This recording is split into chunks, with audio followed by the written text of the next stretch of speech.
This morning we're in the Bucktown area. We're in the area of like North Avenue and Oakley, and we're doing a full roof replacement on a 3-flat.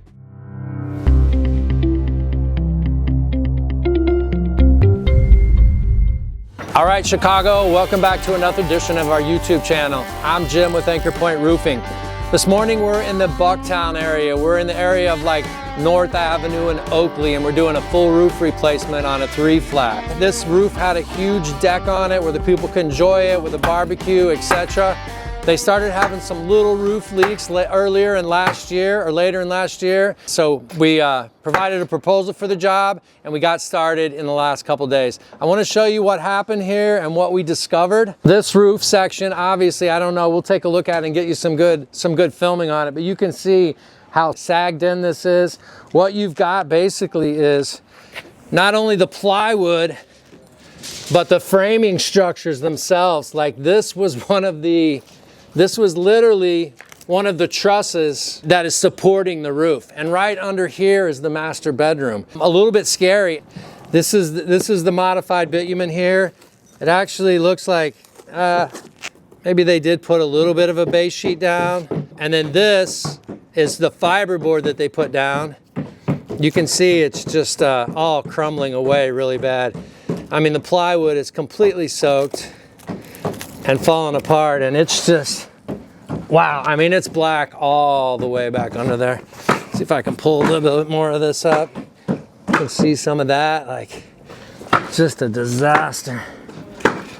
And that's the only insulation that was on the entire roof there, so.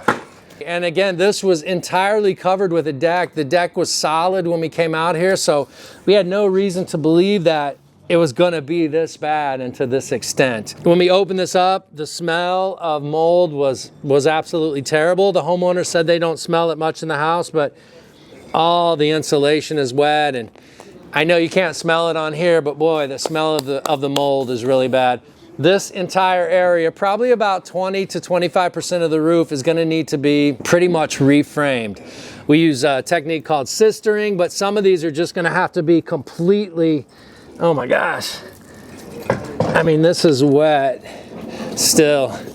So I think we got to this just in time before it literally did. And the first morning we arrived and we got the deck off, this was literally full of water. You can imagine, like, you know, a kiddie pool worth of water sitting here. This was unfortunately getting really dangerous. This roof is about 20 years old. We're not 100% sure why it was leaking so much and so consistently, but I think as we dig in, we're going to find some of the areas that are, you know, the reason that it was coming in. We think it may be the scupper over there, but you can see significant, and just the kind of a project that we're actually going to knock out of the park. We're going to try to make this like a 3-part series because this project has kind of grown into a project of its own, if you will. But as in the coming days, we're going to be repairing this. You'll see the framing, you'll see the plywood. We're going to put all new blown in insulation in there. You can buy bags of it and make sure that everything's insulated back and solid and perfect. Let me walk you through a little bit more of the roof here and show you just a little bit about what's going on. You can see the guys over there, the team over there, replacing more rotted plywood. Again, with this being a 20-year-old roof, we didn't really anticipate it being this much bad, but you can see all the new 3/4-inch CDX that's going in there. A lot of that was rotted, and they're getting it back, so we got a solid substrate to work with. And then we're gonna go back with polyiso insulation. This one is gonna get a layer of 2-inch polyiso. That's really about all we can get on the roof to bring it up as close as we can to code. One thing I could show you right here if you wanted to take a look at this is you always want to consider where the roof field is versus your threshold. So if you've watched any of my other videos, you know that polyiso insulation, the new code, is about 5 inches, about that much where my thumb is there. Well, if you try to put 5 inches on there, you can see the polyiso is going to be brought up and you're going to be close to the threshold by the time everything is installed. So what the code says about this is basically get as much polyiso on there as you can and still keep in mind the thresholds or other penetrations. You want to kind of try to maintain 5 to 8 inches there. What we've slated for this is 2 inches of polyiso. What the builder did when he put this on was 0 polyiso. Literally, it was a 1/2 inch fiberboard. This part back here that we saw, all the part that was severely damaged, it could have been from condensation.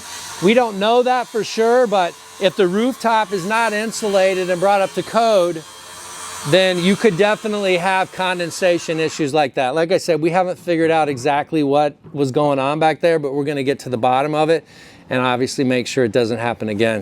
All right, Chicago, thank you for joining us on this one. Please stay tuned. This is gonna be part of a 3-part series. We were gonna show you how we work through this roof, maybe how we find some of those pesky leaks that we showed and that destruction that it can do. Next time we're gonna be installing polyiso and putting the membrane down on this roof. Please join us.